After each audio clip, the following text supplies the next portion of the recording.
విశాఖలో GVMC main gate వద్ద GVMC contract workers union veterinary విభాగం వినూత్న రీతిలో నిరసన చేపట్టింది. తమ సమస్యల్ని పరిష్కరించాలని కోరుతూ కుక్కలు, గేదెల వ్యాన్లను తీసుకువచ్చి ఆందోళన నిర్వహించారు. కార్మికులు తమ మెడలపై పాముల్ని వేసుకుని నినాదాలు చేశారు. జీవీఎంసీ కౌన్సిల్ తీర్మానం ప్రకారం వెటర్నరీ కార్మికులకు జీవో నెంబర్ 36ను అమలు చేయాలని డిమాండ్ చేశారు. దీనిపై మరింత సమాచారం మా ప్రతినిధి రామకృష్ణ అందిస్తారు. Ramakrishna, GVMC contract workers veterinary విభాగం ఈరోజు వినూత్న రీతిలో ఎంతో ప్రమాదకరమైన పాములను కూడా చేత్తో పట్టుకొని కూడా నిరసన వ్యక్తం చేస్తున్నారంటే వారికి ఉన్న సమస్యలు ఏంటో మనం ఇక్కడ ఉన్న కొంతమంది కార్మిక సంఘాలు అలాగే ఉద్యోగ సంఘాల నేతలు కూడా ఉన్నారు, వారిని తెలుస్తుంది. ఎందుకు మీరు ఈ రోజు ఇంత వినూత్న రీతిలోని విషపాములతో పెట్టుకొని మరి నిరసన వ్యక్తం చేస్తున్నారు? నిరసన తెలియజేయడానికి ఈ రోజు ప్రధానమైన కారణం, గత రాష్ట్ర ప్రభుత్వం 2024, 21, 12 నెలల్లో రాష్ట్ర కౌన్సిల్ ఆమోదించిన కౌన్సిల్ని రాష్ట్ర ప్రభుత్వం స్పందించినప్పుడు వెంటనే ఈ కౌన్సిల్ సుప్రీరియర్ కదా, ఈ సుప్రీరియర్ కౌన్సిల్ది కూడా 7 నెలలు గడుస్తున్నా ఇంతవరకు మా యొక్క జీతాల మీద ఎటువంటి దయాదాక్షిణ్యం లేవనేసి ఈరోజు నిరసన తెలియజేయడానికి గల కారణం అది. ఎందుకంటే చాలీ జీతాలు, డ్రైవర్ 18,000 జీతం, వర్కర్కి 15,000 జీతం. ఇంత మహానగరంలో ఒక కార్మికుడు జీతంతో ఎలా బతకగలడు అనేది ఈరోజు మేము నిరసనగా తెలియజేయచ్చు. ఇంత ప్రమాదకరమైన విష సర్పాలని మీరు తెస్తే అది మీకు కానీ ఇంకెవరికైనా ఇబ్బంది కలుగుతుంది కదా, అది ఆలోచించలేదా? ఈరోజు ఈ మహానగరంలో పావులు పట్టేవాళ్ళు కానీ కుక్కలు పట్టేవాళ్ళు కానీ 31 మంది ఉన్నారు. ఈ 31 మంది 25 లక్షల జనాభాని రక్షణలో చూస్తున్నారు. అలాగే ప్రజలు అలా ఏ విధంగా రక్షణ చూస్తున్నామో అలాగే కార్మికులకు కూడా ఈ రోజు కరిసే పరిస్థితి కూడా ఉంది. వివిధ రకాలుగా కుక్కలు కాటేసింది, పావులు కాటేసిన వాళ్ళు కూడా ఉన్నారు ప్రజలతో పాటు.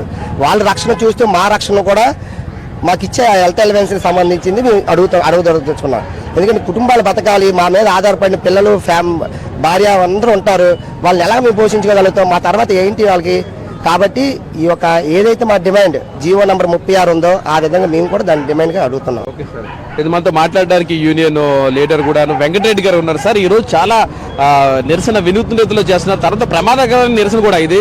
ఏవైనా విష సర్పాలు కాబట్టి ఎవరికైనా కాటేసే అవకాశం ఉంది, మీరు కూడా తెగించేస్తున్నారు. ఎందుకు అంటే మీరు చెప్పిన దాంట్లోనే ఉంది ప్రమాదకర రిస్క్ ఉన్నటువంటిది ఈ కార్యక్రమం. నిరసన ఇంత మంచి గత్యంతరం లేదు కార్మికులకి. అందువల్ల మొత్తం క్యాటిల్స్, పాములు, కుక్కలు, పందులు వీటన్నీ తీసుకొచ్చి నిరసన మా కష్టాలు ఇవి. ఈ విధంగా మేము రిస్క్తో పనిచేస్తున్నాం, అనారోగ్యంతో పనిచేస్తున్నాం. ప్రభుత్వానికి ఎందుకు లేదు, అధికారులకు ఎందుకు లేదు, ఇంత రిస్క్లో పనిచేస్తున్నటువంటి వాళ్ళకి. కౌన్సిల్ తీర్మానం చేసింది లాస్ట్ ఇయర్ 24వ తారీఖున, డిసెంబర్ 24వ తారీఖు కౌన్సిల్ తీర్మానం చేసింది. జీతాలకు జీవీఎంసీ ఇచ్చుకుంటుంది, అధికారులకి ఏంటి సలుపు, ప్రభుత్వానికి ఏంటి సలుపు పర్మిషన్ ఇవ్వడానికి. అందుకని ఏంటంటే జీవో ఇచ్చారు కాబట్టి అమలు చేయాలని అన్నది నిరసన కార్యక్రమం చేయవలసిన పరిస్థితి వచ్చింది. మేము గత 15 సంవత్సరాలు బట్టి మన జీవీఎంసీ వెటనరీ సెక్షన్లో పనిచేస్తున్నాం.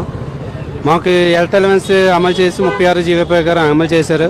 అమలు చేసినా సరే ఇప్పుడు మిగతా జిల్లాల్లో వెటనరీ సెక్షన్ ఉంది, కానీ అక్కడ పబ్లిక్ హెల్త్లో కలిసిపోయి ఉంది. మా సెక్షన్లో మాత్రం విడిగా పెట్టేసి ఉండడం వల్ల మాకు హెల్త్ అలవెన్స్ అనేది రావడం జరగట్లేదు. అలాగే కుక్కలు గల వెంట్రుకలు కూడా మా ఊపిరితిత్తుల్లోకి వెళ్ళి డస్ట్ కింద చేరిపోయి గతంలో కౌన్సిల్లో కూడా మేము పెట్టాము. అది డస్ట్ కింద చేరిపోయి మా కుర్రోడు కూడా ఆల్రెడీ ఎక్స్రే కూడా చెప్పడం అనేది జరిగింది, చూపించడం అనేది జరిగింది. కాబట్టి ప్రభుత్వం అనమాట మాకు హెల్త్ అలవెన్స్ ఇప్పించాల్సింది. మరి ఇప్పుడు మీకు ఎంత ఉంటుంది శాలరీ? మాకు శాలరీ 13,000 చేతికి వస్తుంది. టోటల్గా 15,000 పిఎఫ్ఈఎస్ఐ కట్ అయిపోగా 13,087 రూపాయలు పడుతుంది. మీకు ప్రధాన డిమాండ్ చెప్పండి, మీరు జీవీఎంసీని ఏం కోరుతున్నారు? మాకు రావాల్సింది 36 జీవో ప్రకారంగా ఏది అమలు చేశారో అంతే, ఏది హెల్త్ అలవెన్స్ అమలు చేసి క్లీన్ ఎన్విరాన్మెంట్గా ప్రకటించాలనేసి మేము వినపం. ఇది మొత్తం మీద పరిస్థితి. మొత్తం మీద చూస్తుంటే తమ సమస్యలన్నీ పరిష్కరించాలి. ఇక్కడ జీవీఎంసీ కాంట్రాక్ట్ వర్కర్స్ వెటర్నరీ విభాగం వాళ్ళు డిమాండ్ చేస్తున్నారు. తమ కనీస వేతనం ఇవ్వాలని, లేని పక్షులు తీవ్ర స్థాయిలో ఉద్యమిస్తామని అంటున్నారు. వీడియో జర్నలిస్ట్ సంతోష్తో రామకృష్ణ, ఏబీ రాజ్యోతి, విశాఖపట్నం.